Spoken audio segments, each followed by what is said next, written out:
Hello students, so have you completed chapter number 1?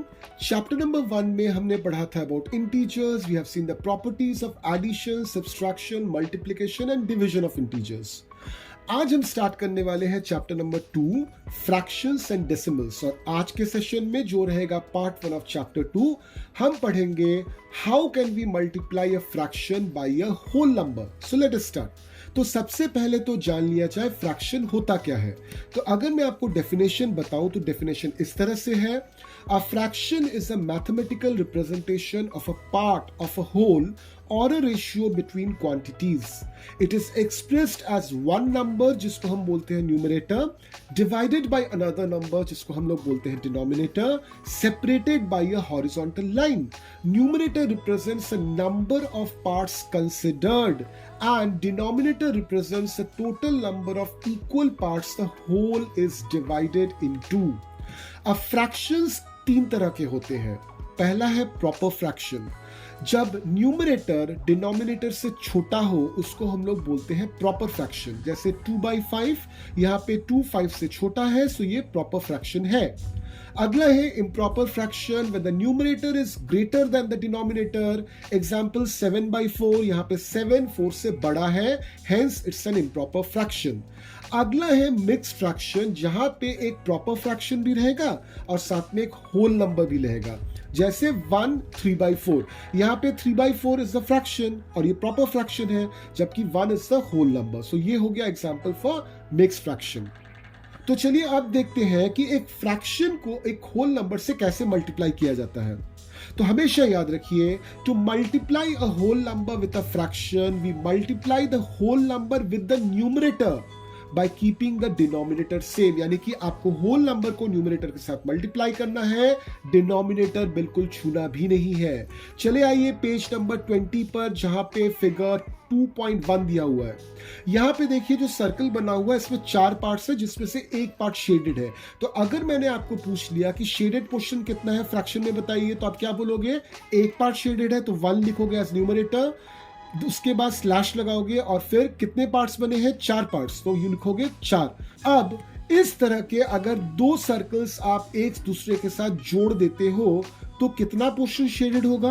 तो यहां पे देखिए 1/4 कितनी बार आने वाला है? 2 बार, यानी कि 2 × 1/4. हमारा रूल क्या बताता है कि आपको न्यूमरेटर के साथ होल नंबर को मल्टीप्लाई करना है, डिनोमिनेटर जो का तो छोड़ना है.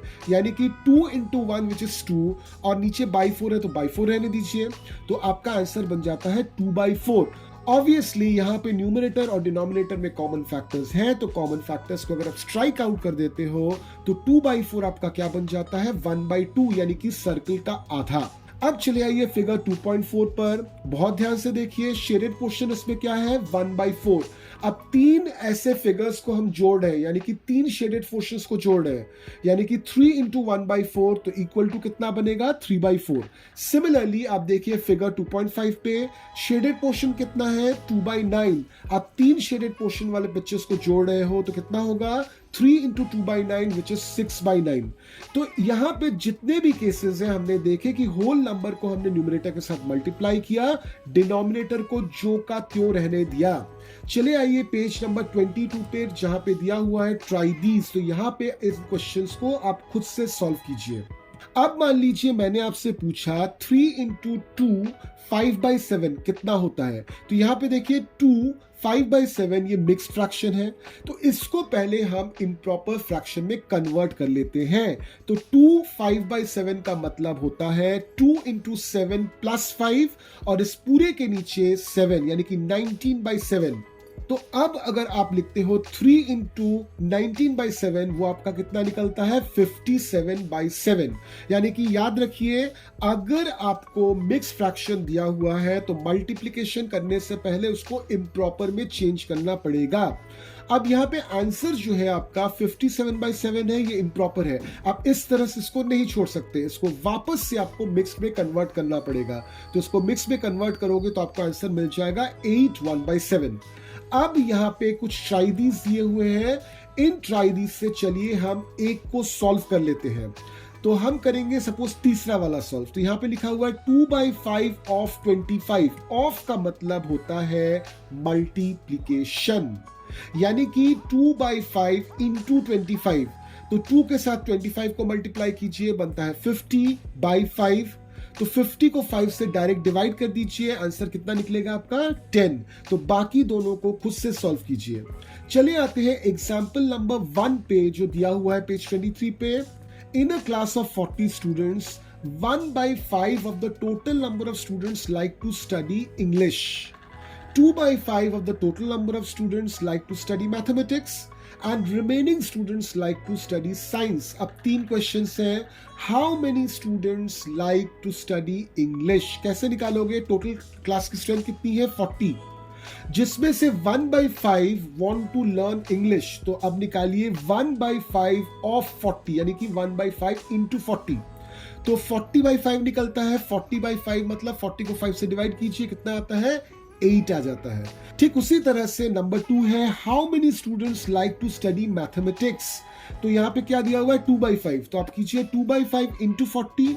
तो 2/5 इंटू 40 कीजिएगा तो आपका आएगा 80/5। 80 को 5 से डिवाइड कीजिए, आपका आंसर कितना आ रहा है? आंसर आपका आएगा 16। चले आते हैं क्वेश्चन नंबर 3 पर। What fraction of total number of students like to study science. तो हमको क्या पता है कि कितने लोग इंग्लिश और मैथ्स पढ़ना चाहते हैं? 8 + 16 दैट इज 24। अब कितने लोग साइंस पढ़ना चाहेंगे? 40 में से बाकी लोग, यानी कि 40 - 24 विच इज 16। तो हमारा रिक्वायर्ड फ्रैक्शन क्या है? 16/40। चले आइए पेज नंबर 24 पर, एक्सरसाइज 2.1। यहां पे देखिए एक्सरसाइज 2.1 के question number 1, 2, 3, 4, 5, 6, 7।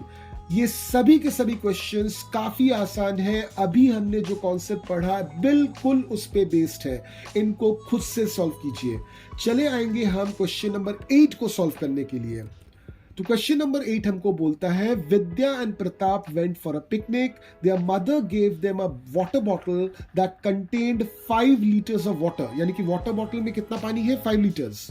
Vidya consumed 2/5 of the water, Pratap consume the remaining water.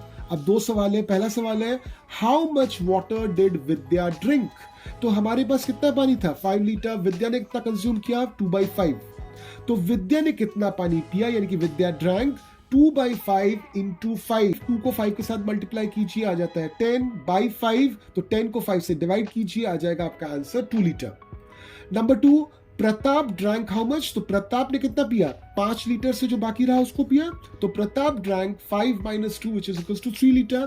तो प्रताप ने कितना फ्रैक्शन ऑफ पानी पिया? 3/5 ऑफ वाटर। ठीक है। अब स्क्रीन पे एक सवाल मैंने आपको दिया, इसको सॉल्व कीजिए। 2/5 इंटू 5/3 नहीं सॉल्व हो रहा है ना? क्यों? क्योंकि हमने अभी तक जो पढ़ा उससे ये हटकर है। हमने पढ़ा होल नंबर को कैसे मल्टीप्लाई करेंगे फ्रैक्शन के साथ, मगर यहां तो दोनों ही फ्रैक्शंस हैं। तो इसको कैसे सॉल्व करेंगे? तो इसको सॉल्व करने का प्रोसेस मैं आपको बताऊंगा पार्ट 2 ऑफ चैप्टर 2 में। तो थोड़ा सा आपको इंतजार करना पड़ेगा। Till then keep learning.